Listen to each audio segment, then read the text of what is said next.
Greetings once again. At least one more chapter today. I'll get right into it. Chapter 19 Days of His Father. On the day after Ahoto's decision to die, we went on from the night camp, and the land changed its face. The sun rose high in a translucent sky, and soon we beheld the lift of hills rising over the dikes which had enclosed our world for so long. Massive hills rose to the west and to the south. The shore now curved into the south so that we knew we had come to the end of the nameless lake. The sight of those distant hills was like the sight of friends on the quay at the end of a voyage, and we paddled toward them with new strength. Ahoto was first to see dark patches clinging in the folds of the ragged slopes on the far ridges, and through my glasses I saw, with a lifting heart, that the patches were trees. As we swung to the south, the rock dikes crumbled and sank and were gone. Now land, real land, sloped quickly up from the shore to a line of low ridges. As we paddled under their flanks, we saw with a childlike delight that they were reticulated and patterned with the myriad trails of deer. In the low valleys, which cut into the hills, were many thickets of spruce, and so we went to shore several times that morning simply for the pleasure of building fires. Though we had nothing but a little flour to eat, we were merry, and as we sat near great pyres and laughed as the mosquitoes and flies incinerated themselves. As we sat by one of these fires, a gray, nebulous haze swept suddenly in over the lake and in an instant obscured the bleak desolation of the way we had come. The haze lasted only a minute or two, but before it had passed, a most perfect rainbow was born, grew up to the zenith, and fell to the other side of its sphere, so that it spanned with one magnificent arc from the north to the southern shore of the lake. It was only a rainbow, yet Ahoto swore it was a sign. When we pushed off into the nameless lake once more, we sat in the bow of the canoe, sniffing the little wind as a dog sniffs the breeze for knowledge of what lies ahead. We coasted along the shore until we came opposite an abrupt gap in the line of the hills. As we looked through this gap, we felt a weird sensation as if this low-lying saddle was all that separated us from the actual edge of the world. From the canoe, we could see at eye level over the flat breadth of the col, C-O-L, and there was nothing beyond it. Now, neither the stone dikes nor the hills hemmed us in. We looked through a hole in the skin of the world, and it seemed as if we were looking out into infinite space. We were not frightened, for around us the land had become friendly and warm, so we landed and walked westward into the gap. Then we saw why it had seemed that the world ended there. The line of the hills under which we had been paddling formed the spine of a causeway which divided our lake from an even greater one to the west. The hills ran down from the north, and as they came, they were funneled into a narrowing ribbon of land. At that point where we stood, the land was constricted to perhaps a quarter of a mile in width, and at this narrowest part, the hills ceased for a while. To the south of us, they rose up again, and gaining strength, broadened the causeway until it again became a great funnel of land spreading out to the south. We crossed the narrow neck of the isthmus and were amazed to find no connection between the two lakes.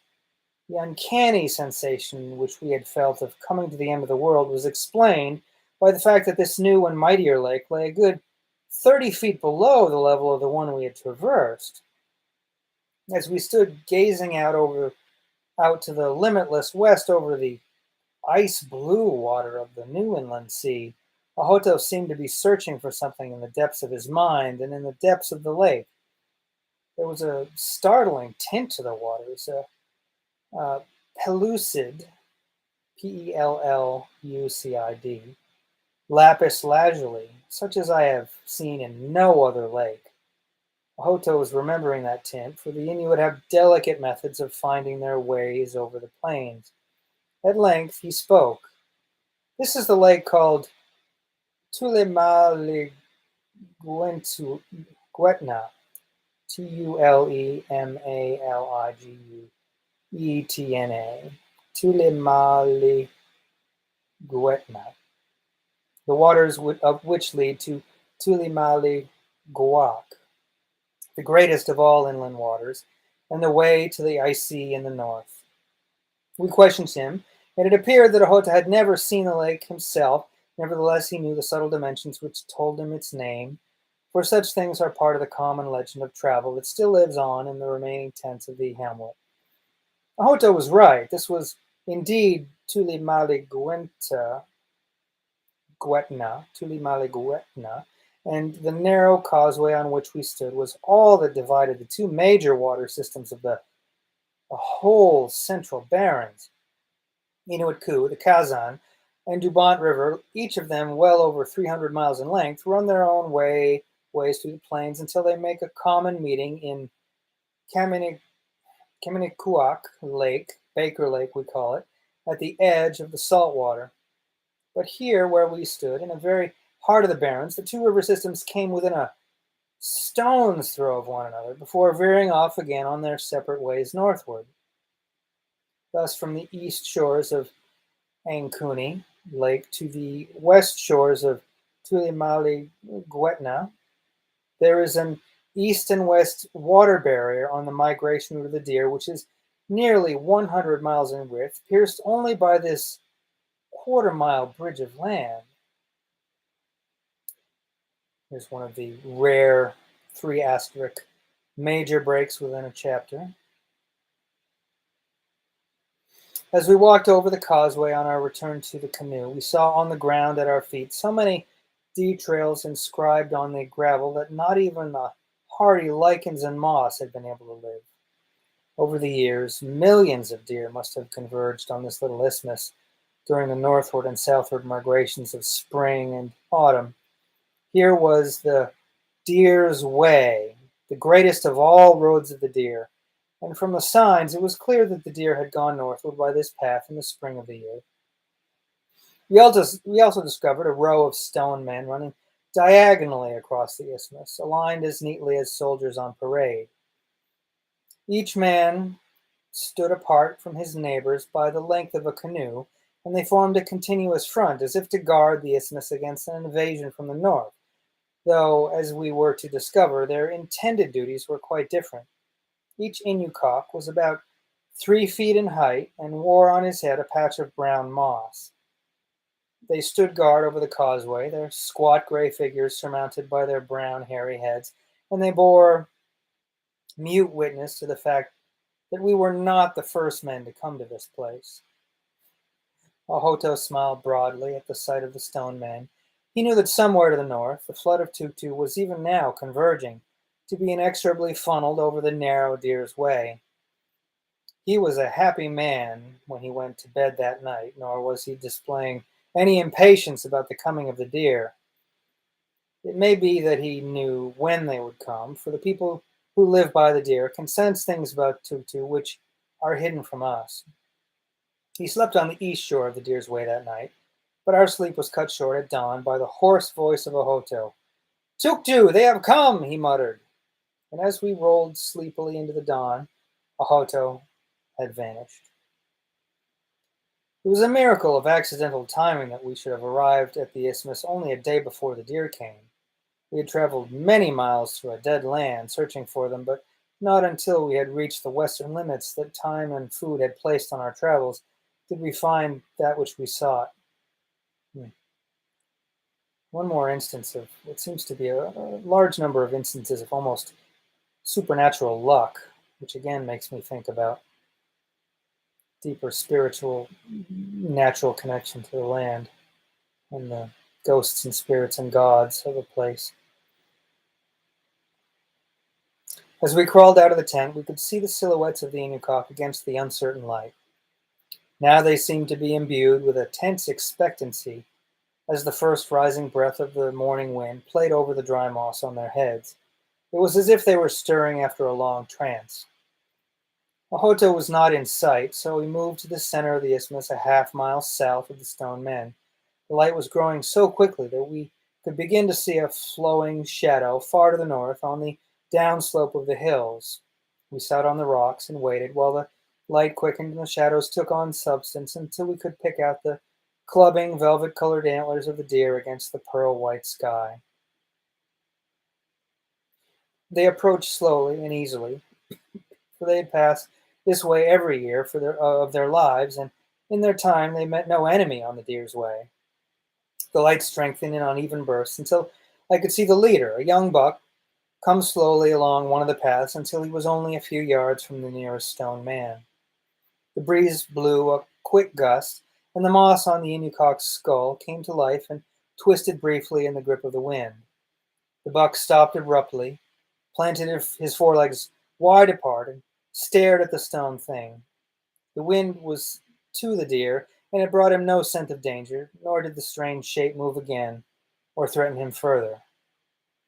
But the buck was cautious now, and alert, stepping high over the shadowed rocks, he picked his way to the east of the stone guardians and began making his way parallel to the diagonal line of the Inucock, but keeping his distance, for he was obviously uneasy about them. Quite the opposite of the humans, who were the opposite of uneasy of them, very comforted by them. The rest of the herd, a few dozen bucks, followed carelessly after. Halfway down the line, the leader stopped and browsed a little, then suddenly, aware that the stone men had been almost imperceptibly closing in on him, he broke into a trot. As his tail lifted, the other bucks caught the white flash, which spells trouble, and they also ran. Now the little herd was galloping over the stony trails, and in a moment the long line of stone men came to an end, leaving a 20-foot gap between the last of them and the lake. The herd bunched into the gap, heedless of anything now but escape from the Inucock on their flanks. And then, as they passed through into safety, Ahoto's rifle spoke from a well-concealed stone blind near the opening. There were 3 shots, and the 3 largest buck came crashing into the moss and the rocks, while the young leader led the survivors in a fantastic flight over the boulders and up the slope of the southern ridge that marked the end of the isthmus. Mahoto jumped from his hiding place and ran over the kills to the kills. He joined them quickly, and in a few minutes all 3 of us were hurrying back to the camp and to a fire laden with the meat for which our bellies yearned. In the following days, the flow of deer over the isthmus grew heavier until it merged into one continuous stream, more concentrated and therefore more impressive than the herds I had seen crossing the Ghost Hills at New Elton Lake. At the narrow isthmus, they were so closely pressed together that even the deer fence of Inucock could no longer channel their flow, and from the main flood that followed the ambush road, other streams burst out between the guardian watchers. With the coming of the deer, there came to the land the transformation of death to life, which I have seen on a much smaller scale at Windy Bay. The pallid skies that had been empty of living wings were now flecked across their endless breadth by the dark, labored flight of the ravens. The blackbirds did not come in ones and twos, but in long skeins of dozens, and they shared the pale spaces with hawks that materialized suddenly out of the northern horizon. 3 great gyrfalcons flew low over the isthmus one morning, barely clearing the huddled backs of the deer. After they passed, a slow procession of rough-legged hawks beat lazily southward, high over the tide of Tuktu. The flanks of the herds were whitened by the flocks of gulls that kept pace with the trek, waiting to play the carrion role of vultures. On land, the yelping of dun-colored Arctic foxes was a light echo of the voices of the white wolves moving wraith-like through the eddying mass of deer. Even the gaudy ground squirrels seemed to emerge suddenly out of the sandy drumlins, as if from a long hibernation, and their plaintive whistling resounded from the long ridges and from the hills. Tarraganiac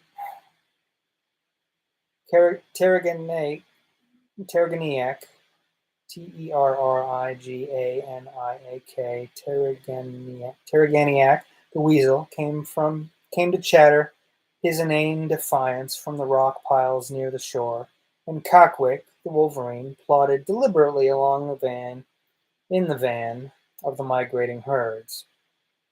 But the transformation extended beyond the country itself, for it also came to the heart of Hoto. On the first day of the deer, as we sat about the fire and hungrily waited for the blackening chunks of fresh meat to roast on the little red coals, Ahoto showed us the face that we knew, yes, and loved. And the change in him was not simply due to the prospect of gorging on meat. Rather, it was as if the endless lines of the deer imparted in Ahoto something of their own immeasurable vitality. It was borne in upon me again that the affinity between the Ihalmuit and the deer was more than a merely physical tie. It was as if the people were required to eat of the spirit of Tutu, the ephemeral presence which comes when the deer are in the land and vanishes when the deer are vanish. Now that the spirit was with us, and the bleak savagery of the lands we had seen no longer filled Ahoto with dread, when he and I stumbled on an old tent circle on the isthmus, Ahoto did not sink back into the mood of depression which had been his at the deserted camps on Ankuni Lake. He talked constantly now of every subject under the sun, and when he was not talking, he was laughing, or he was complaining that I did not laugh enough, but had too long a face. He spent hours clowning for entertainment. With consummate cleverness, he mimicked us white men, the other men of the hamlet, but until we laughed so moderately that the deer crossing the isthmus turned curious faces and stared in the direction of our camp. As for the ghosts, even Iliatutna and his dire predictions and warnings were not mentioned again. One night Ahoto and I sat on a knoll near the camp. In the semi-darkness of dusk, we listened to the steady, monotonous castanet, the clicking of feet of the unseen beasts on the deer's way. I asked Ahoto if he would tell me some of those tales of the days of Iliatutna and the old ones. He was willing enough, and he let his mind lapse back into the days when Iliatutna, his father, was young. During the youth of my father, he began, my family lived for a time on a river which flows north out of the Tulimaliguac, the greatest of lakes. There on that river were our tents, and they numbered more than 60. Those who lived in that place were called Kiktoriak Tormut, people of the Mosquito Land, for in those times each camp had its own name, though all belonged to the Ihalmuit. The Kiktoriak Tormut were the most north-dwelling ones of our races, and they were the only ones of the Ihalmuit who lived in contact with peoples who were not of our race. In those times, there was no entry into the Great Plains except from the north. To the south, the Attila were strong and angry, and they closed their land to us. To the east lay the sea and its peoples, and though we never knew in those days, and these we never knew in those days. To the west, there was another breed of Akillet, whom we feared greatly, for in ancient times they had driven us, with much bloodsheds, out of the western plains. So we had intercourse only with men to the north. The Kiktoriak Tormut sat at the gates of our land, and my father's people were the keepers of the north gates to the plains. That was also the land of Omingmuk, the musk ox, and each winter hunters came from the southern camps of the Ihalmuit to the igloos of my father's people in order to join in the musk ox hunt. I've heard that in some winters 100 sleds came up from the south, and the camps by the gates of the land were places of wonderful doings, of marvelous dances and games. It usually happened that each hunter of the Kiktoriak Tormut would wait for one of his song cousins to arrive from the south so that the two men could make the winter hunt together. My father's song cousin was Hikwa, the same who still lives under the little hills of this land, and I have heard tales of their hunts from both Hikwa and Iliatutna, my father. Not until the middle of winter would Hikwa arrive in the north camps. Then he would come, bringing his big sled laden high with gifts of deer meat and furs. Iliatutna would welcome his guest and send people out to the other igloos to announce a great song feast for his cousin. The emphasis of songs is so interesting. Song cousins, song feasts, the linkage of songs and stories and how important they are is very important. And yeah, I may have mentioned it earlier in other tangents, but I often think about the songs of fires at night and in real communities, and how hard it can be sometimes to enjoy songs sung just by your musically simple family members and friends, because we get so used to professionally done music that clumsy songs by our loved ones can feel like a waste of time instead of a bonding experience, preventing song feasts and song cousins too, maybe. That night the people would gather until the great house of Iliatutna was so crowded with men and with women that there was barely room in the center for the feet of the dancer. Iliatutna always began the dance by singing a song in praise of Hikwa, and at the beginning of his song he made Hikwa a gift, a valuable gift, and all who were present shouted in praise of that gift. Then Hikwa would dance, and his song would be of the great generosity of Iliatutna, and he too would end his song by making a gift to the hunter who was his song cousin. So it would go all through the night as each of the two men sought to outdo the other in the giving of gifts. And the people in the igloo grew wild with excitement as the gifts mounted up. The women kept busy, though it was dark as death outside the igloos. Nevertheless, they kept special fires burning out in the snow, and they brought in the trays laden with steaming deer meat. New visitors would keep arriving from the outlying camps until at last the drum dance spread to the snow houses nearby.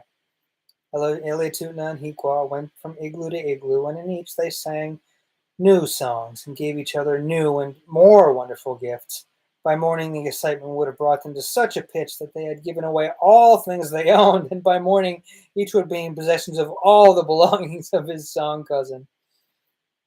Sometimes the dancing and singing went on for 2 or 3 days, and in the brief intervals when sleep was permitted, Hikwa slept with my mother, for this was the law. It was always the law that a hunter who came northward to seek Almingmuk would not bring his family on the hard trip. So when a man arrived at the gates of the land from farther south, he was permitted to sleep with the wife of his song cousin, and to have refused him this hospitality would have been to set a terrible disgrace on the whole camp. Yet this you must understand. No man slept with the wife of another unless the woman was willing. It was always the woman who, in the end, made the decision. Of course, also when Iliatutna journeyed south in the summer to the Little Hills country, he went by kayak, and so there was no room for his wife. When he came to the tent of Hikwa, he likewise naturally slept with the wife of his song cousin, for he had no woman of his own in that place. Yeah, it makes me sad thinking of the importance of a man having a woman to sleep with. So much loneliness, and in our culture in particular, not only when you're single in a very insular culture, but also when you're married. And as I mentioned before, you often don't have the deep bond with your wife that seems to be had here. How common it is for husbands and wives to joke about the lack of connection and downright intolerance that they have for each other.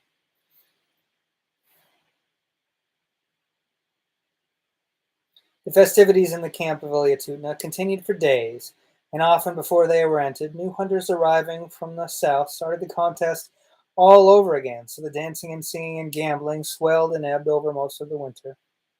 At last Hikwa and Iliatutna would decide that the time for the hunt was upon them. Then they took their two sleds and their teams, and with only a light load of food, set off into the wild land of the west of Tuligamaliguac, where no man has ever lived. Sometimes they traveled through the broken rock hills for 2 weeks before they came on bare spots where the hard snow had been scraped up by the feet of the oxen, searching for lichens and moss. When the men found these signs, they made camp, a small traveling igloo. Then, taking only 2 or 3 hunting dogs with them, they went forward on foot. It was night hunting then, for up in that land the winter days were only an hour or two long, and during daylight the musk oxen were hard to approach, so the hunters moved in the night when the darkness was broken only by the long flames of the lights in the sky, or by the edge of Taktik, the moon spirits rising. At last the dogs would go tense and strain at their leads, but in silence, for they had been taught not to cry out at the scent of an Omengumwak. As the men climbed a low hill, they might see a patch of black shadows against the deep blue of the snow in the valley ahead, and they would know that these were musk oxen. Great hairy beasts they were, with their long fur hanging down to their feet and dragging like a great tail in the snow. Their heavy bodies were shaped like square rocks covered with long black lichens, and only their heads looked like the animal things we know. After seeing where the Omengmuk were standing, the hunters would unleash their dogs from 2 places at once. Either Hiqua or Iliatuna would make a great circle to the other side of the herd. The wavering bark of a fox was the signal they used, and when the circling man was in his position, he gave the signal, and the dogs were let loose. The dogs hunted in silence. Like wolves without voices, they moved in on the herd, and at the first sign of their coming, the musk oxen formed a tightly closed ring, and the outer edge of the circle was a solid rampart of horns. The bulk musk oxen made a deadly rampart. No dog and no wolf can attack it and live, but Omengmuk knew little of man. They knew only that they were safe from most dangers when they formed their tight ring, and so they did not break and run as the 2 hunters cautiously approached from the hills. The men came like shadows themselves, and they saw to it that there were rock piles on their routes where they could retreat if need be. Now, in the flickering dark of the night, the man fox barked once again, and the dogs, knowing the signal, retreated and formed a wide circle which revolved far outside the circumference of the musk oxen herd. It was all drone without sound, for sound may break up the herd and send it stampeding off over the hills. Only the whispering voices of the spirits who ride with the lights in the sky broke the stillness. Only that and the angry snorts of the musk oxen bulls. Then suddenly there came the hard twang of a bow, another, and the arrows sped invisibly through the darkness. When they struck, the great shaggy beasts leaped with pain, but while they still lived, the bulls did not break from their place in the ranks. It was not until arrows began to strike the cows in the heart of the ring, and these foolish ones gave way to panic, and the ring broke. Then the bulls were pushed out of place by the frenzied lunging of the cows, and the impregnable defense of the Omengmuk was broken. Now panic gripped the bulls also, for when the defenses were breached, the dogs leapt in amongst the milling beasts of the herd, and though they remained utterly silent, they made their attacks more terrible still. The hunters ran as swiftly as foxes, leaping in and out of amongst the rock piles, stabbing with the short spears they used now instead of the bows, leaping for cover to avoid the blind charge of the great wounded bull, and running along the low ridges to cut off the escape of a cow. But after a short time, it was all over. Wow, what an experience that, like I said earlier, the bonding experience of man on a dangerous hunt, the feeling of life, and the contribution to the bond that could make a song cousin. No songs in that explicitly spoken silence of the hunt that Mowat talks about, but it's a song and a dance of sorts. A hunt well done, I guess, could be like a dance. The dogs were recalled, and they sat with grim patience, waiting for the men to finish butchering the beast, which had been killed. Then, while the dogs fed, the men piled up the meat, cut off the precious horns of Omigmook, and rolled up the thick woolly hides. So the hunt ended, for it would take 3 or 4 weeks to carry the harvest of that one hunt back to the camps. This was the manner of the hunting of Omigmook, and from this his horns were made spoons, ladles, and bowls, and best of all, the wonderful crossbows of the old days of my fathers. The meat of Omigmook was as good as that of Tuktu, and richer, but the hides were not of much use, for they were too heavy to wear, and so they used them only as mats under the sleeping robes of the igloos. Only twice in my life have I, Ohoto, seen Omigmook alive, for when the time came that the Kiktoriak Tormute were gone from the gates of the land, the musk oxen were already gone. The Aquila to the westward had been armed with rifles by white men, and the Omigmook vanished from the land about Tulimaliguak soon after that. But I have heard of other happenings at Tulimaliguak, and of these I well remember the story of Angioia, the Great One, who lives in the lake. One year Hikwa did not return to his home by dog sled, but waited until spring, and then, with the help of my father, built a kayak for the return south by water. It was late July before the two men, accompanied by a third who was called Kahutna, set off in 3 kayaks. They drove their light craft up the river, which leads to the lake, and at the great falls on the river, where the water sinks deep into the earth through the dark gorge, they carried the kayaks up over the tundra into the waters above. When they reached the north bay of Tulimaliguak, they found the lake still covered with ice, though summer was half over by then. The 3 men found a passage along the east shore, and this they followed, though in other times men have always followed the western shore of the lake.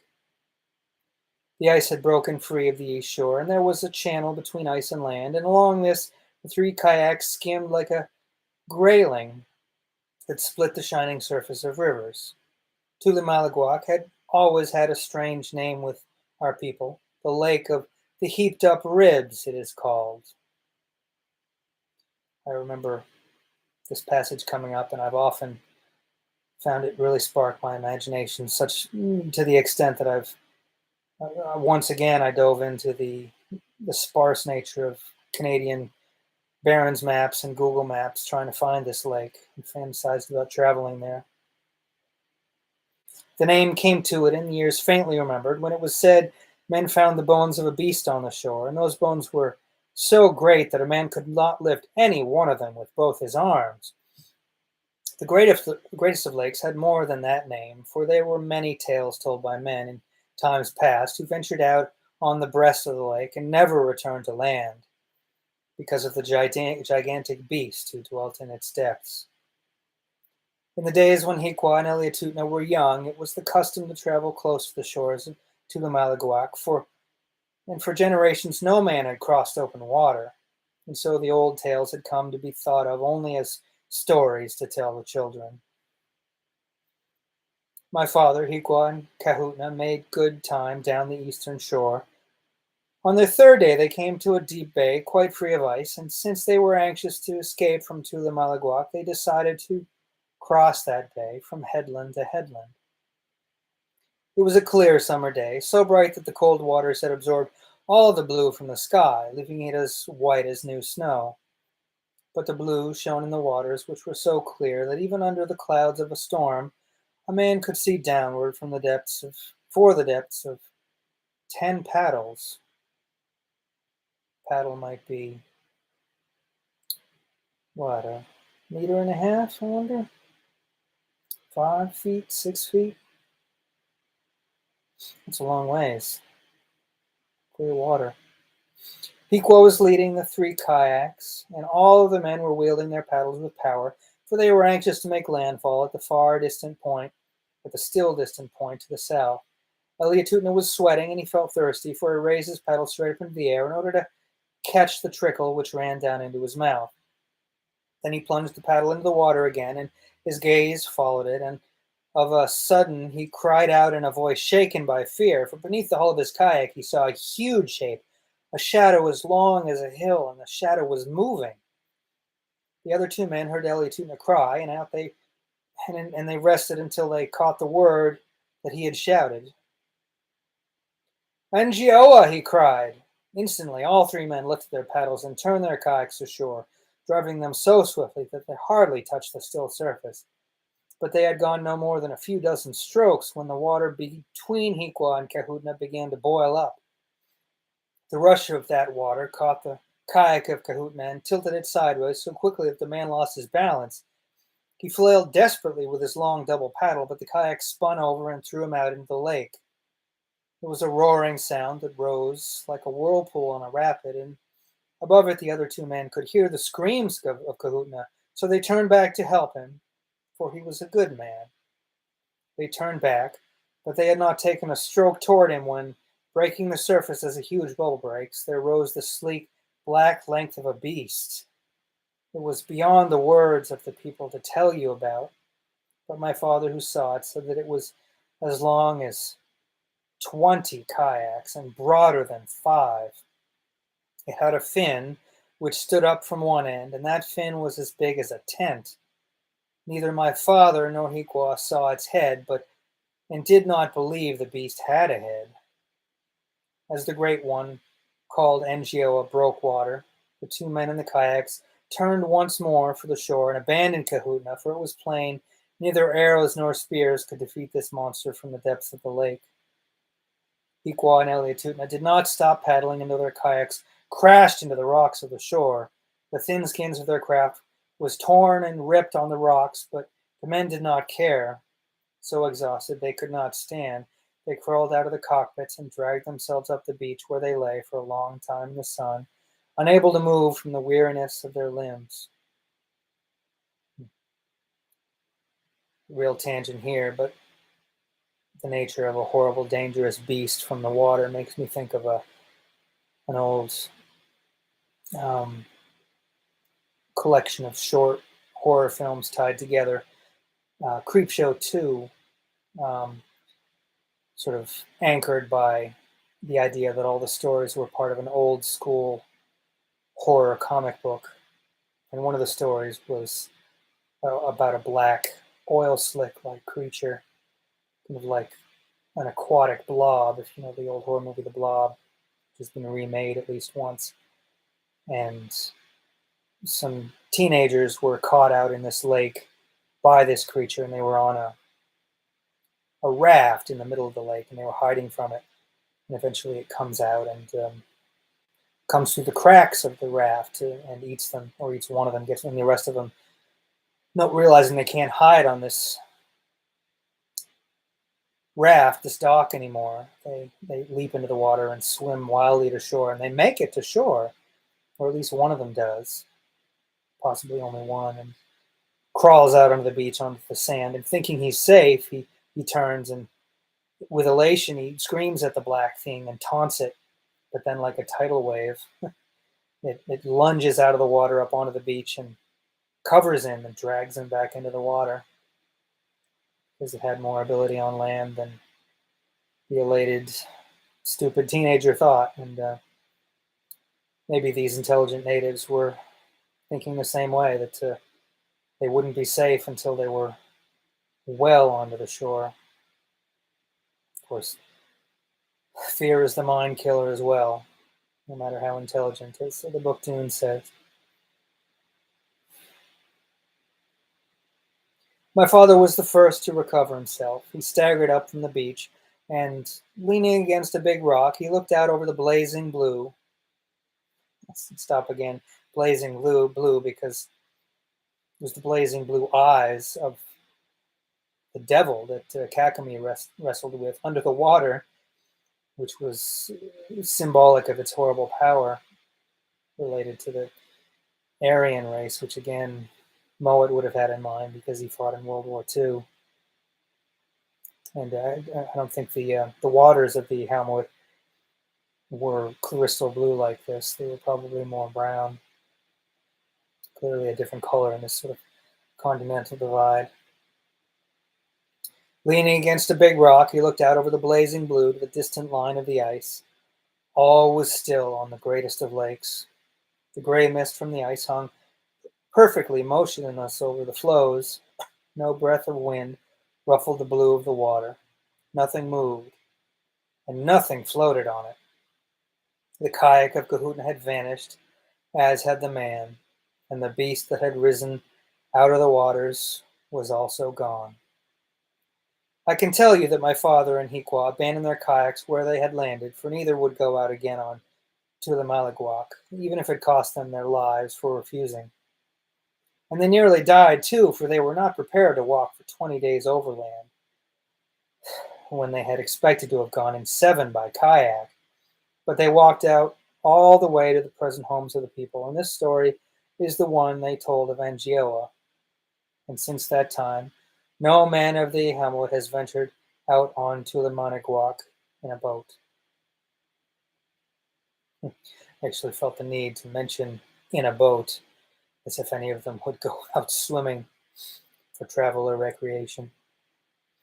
At that time, when men wished to travel north in the summer to their famous meeting place called Aquilingnea,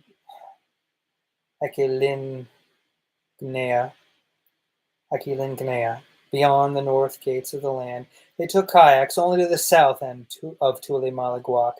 Here they left their kayaks and walked around the lake to the camps of Kiktoriak Tormute, where they borrowed kayaks to complete their journey northward. Eliatutna often told me of those journeys in Aquilingnea, and often I have wished I had gone to that place. It is a great ridge which lies by the Itkiliku, the Indian River, called Thalon by white men, to the north and the west of our lands. Itkiliku flows out of the distant southwest, out of the forests, up into the westernmost plains, and eastward until it comes at last to Kaminiruak Lake and goes hence to the sea.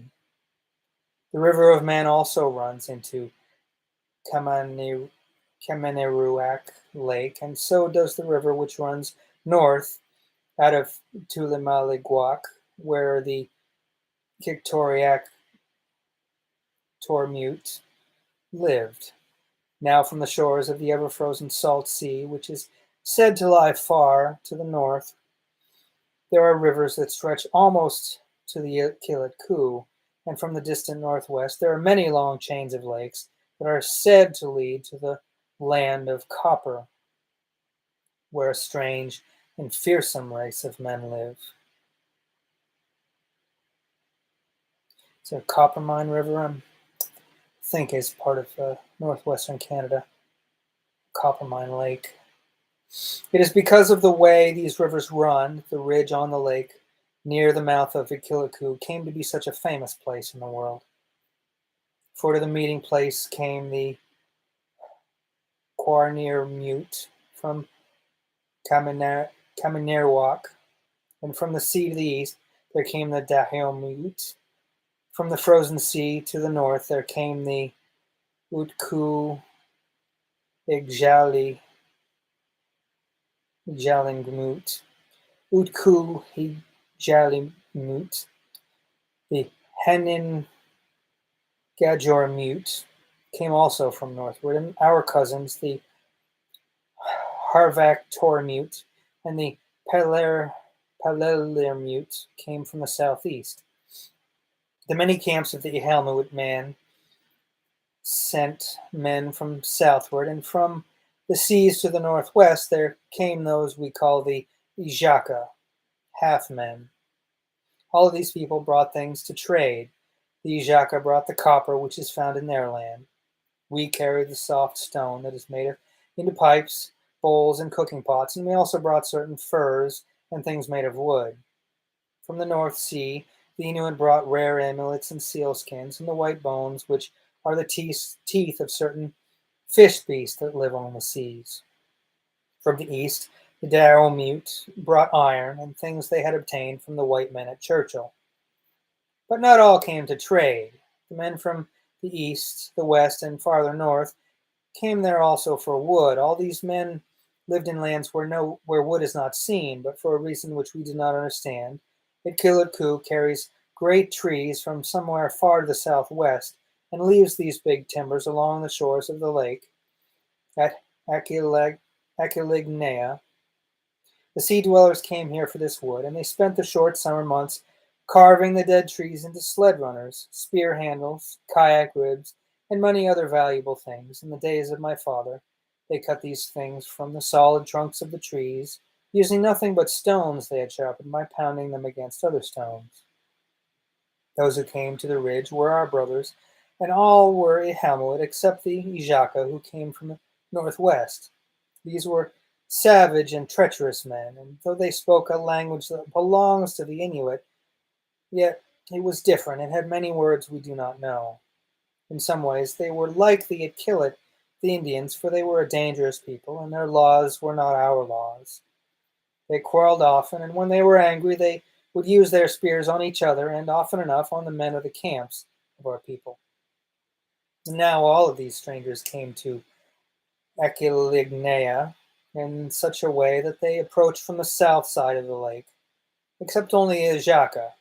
These came always from the north of the hill, and this is how it is that to this day our greeting when we come to a camp is always, I come from the right side of the ridge. For in the old days, it was to show that a visitor came from the south side of the ridge Aquilegnea, and was not of the Ajaka, the dangerous ones, who came from its north. Well, these are but a few of the tales I have heard from my father in Hiqua.